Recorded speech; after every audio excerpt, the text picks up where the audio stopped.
Final na to. Hello guys, nandito kami ngayon sa Bilber. So, magpa-practice ako ngayon ng medyo hina ang boses ko kasi nasanay ako na mataas.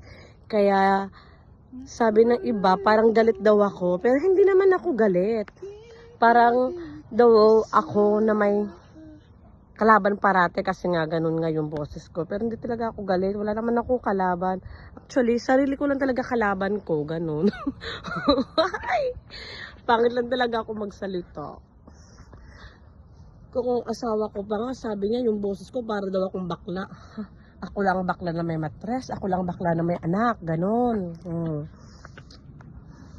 Hindi ba? Pag may focus yung mukha ko, hindi talaga maganda mukha ko. Yung view na lang. Tahimik dito. Nang pumunta kami dito, wala na. Parang naingay na, nasira yung konsentrasyon nila sa ano. Bye for now. Please follow my channel. Thank you. Please subscribe.